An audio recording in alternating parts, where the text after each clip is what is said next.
We literally are starving. We can't afford milk. We can't afford eggs. We can't afford our rent. We can't afford our prescriptions. We can't afford insulin. We can't afford healthcare. I'm going to say the meanest thing I could possibly say to these Trump voters posting self-pity videos because they're suffering due to his policies. Now, I don't do personal attacks, so I'm just going to tell you the truth, because sometimes the truth hurts. You don't get to complain. You definitely don't get to complain about the lack of leadership or ideas coming from Democrats, because we didn't do this to us. You did this to us. If you and I are driving down the interstate together and you reach over and grab the wheel, and you steer us into a 200-foot deep ravine full of lava and sharks because you think big interstate is corrupt and you thought it would be funny to shake things up, when I scream at you as lava sharks eat our legs, you don't get to be mad at me for being mad at you, because it was my idea to stay on the interstate, and it was your idea that ruined everything for both of us. You don't get to ask what Democrats would do differently with the economy. You don't get to ask what Democrats are doing to help us right now. Those are 2024 questions, but we're in 2025 consequences. This era of the United States right now, this is about the president you elected, the cabinet secretaries your Senate confirmed, the cowering Republicans you elected to obey him in Congress, and all of the very real consequences resulting. We told you these things were going to happen, and we gave you lots of warnings, but you grabbed the wheel anyway. If you want to know what Democrats would do differently, look at the track record going back to the Great Depression. Economic growth, job growth, wage growth, retirement plan growth, all of these things have been better under Democratic leadership than Republican. If you like these things, you vote for Democrats because it's what Democrats do. I don't care if you like the Democratic candidate. I don't even care if you understand how the policies work. And I'm not going to ask you if you believe me, because every chart and every graph that matters at the highest level for the middle class proves me right over the past 100 years. I'm only going to ask you that over the next year and a half, you come to grips with this fact so you don't make the same mistake again. Greetings, my lovely people. I hope you're doing fantastic and welcome back to my channel. So across America, a new frustration is in the air. What Americans are loudly complaining about inflation, high cost of living, and what many term failed governance. Yet amidst all this chaos, some are shocked and even angry why Black people are not complaining, they are not demanding for help, and they are not even protesting. So in this video, we are going to explore why Black experience in America has shaped new kind of resilience. If you're new here, please consider subscribing and joining my membership. Let's have a look. If you are not struggling financially right now, then you need to consider yourself completely blessed. Like, don't even consider yourself. You are completely blessed. Like, every time I check my local mom group on Facebook, I see requests or people asking where they can get some financial assistance to pay utilities or assistance with rent. And it's concerning because these people are working full-time jobs and they just can't make things work right now. For example, this morning, a woman posted she's an RN working 2 jobs and still is struggling. I know we're all complaining about how expensive things are. For me, personally, like my car insurance doubled in August. I was paying around $140 a month, and now I'm paying $280 for 2 vehicles, and I'm one driver. And I have never had a claim. There was no reason for the increase other than they just increased me. On top of that, Florida Power and Light rules the entire state of Florida now. They bought out Gulf Power, and since then, all I ever hear about from people is how astronomical their utility bills are. Everyone is trying to find ways to save money. But as soon as we save money in one area, something else goes up. So it's just kind of like we're sliding this scale back and forth, and it's actually like increasing. We're never saving, no matter how hard we try. Like, I stopped eating out with my kids. Obviously, eating out is super expensive, but I went almost a month no eating out, and it was still a struggle. And if you made it this far, I don't mean this to be like a pity party thing. I'm figuring it out. But last Friday, my birthday, my boss cut my hours in half. So yeah, I guess this is also like a PSA to people who aren't struggling right now. Don't be tone deaf, because you never know what's going on behind the scenes. If you start to notice behavior changes and lifestyle changes, I can promise you it's because people are being proactive or, I don't know, maybe reactive to their financial situation. It's just a mess. I got laid off from my corporate job yesterday. And I think that this is the reality for a lot of Americans right now, and it needs to be shared because America is not doing well right now. We have a 94% prediction rate that the recession is going to come, but yet our frickin' administration hasn't even made the move to actually say that a recession is coming. And let's actually call it what it is, a depression. People can't afford groceries, they can't afford rent, they can't afford buying houses, they can't afford having babies, they can't afford having the kids in general if they already have them. We are not in a good spot, y'all. Just thinking this morning about our country and late stage capitalism and cost of living and how much money everyone has to make to even afford to have a family these days. And it's what, like $250,000 minimum? Yeah, John and I have 2 kids and we don't make close to that. Not even close. Try like at least $100,000 less than that. So we're barely making it. And we have 2 good high-paying jobs as an electrical engineer and a nurse. Now, everyone always says, like, they make so much money, you guys should be doing so much better. They don't make that much money, okay? And the fact that the wages haven't gone up with inflation means we've been getting pay cuts basically the last 4 years. So we're not doing okay. Nobody's doing okay in this economy.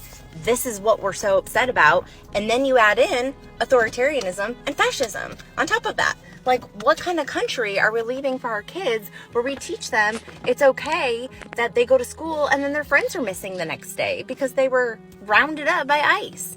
This is not an okay world. This is what I don't want to leave my kids. This is what I want to protect them from. This is one of the reasons why we're moving to Europe. I'm tired of it. I haven't even touched on healthcare. That's a whole other story that we've spent over $10,000 a year on for the last 4 years.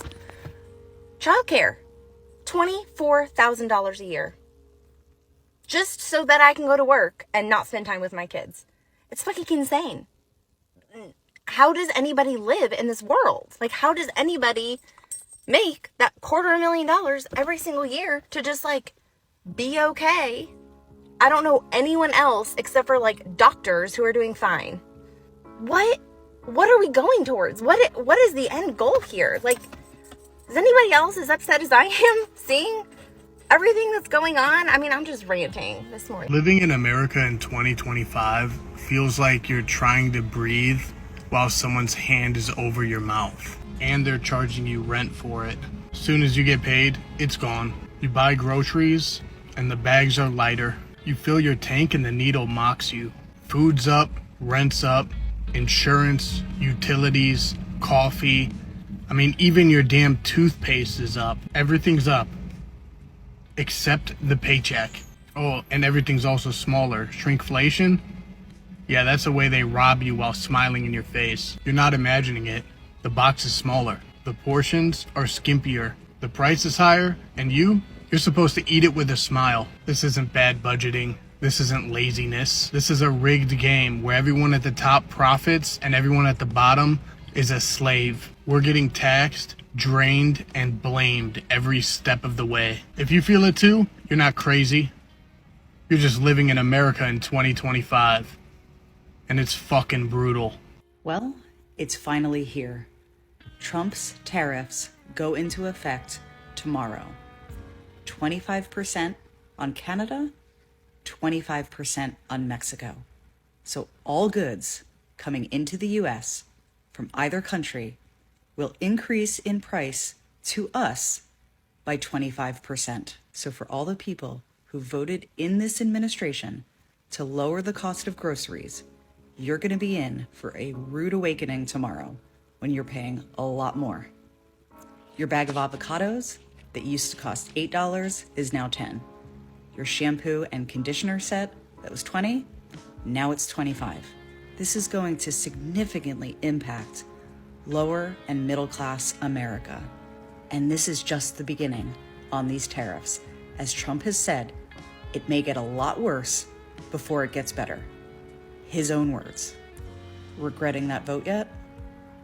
65% of Americans live paycheck to paycheck. 65% of Americans do not even have $1,000 for an emergency fund. More than that are 2 paychecks away from homelessness.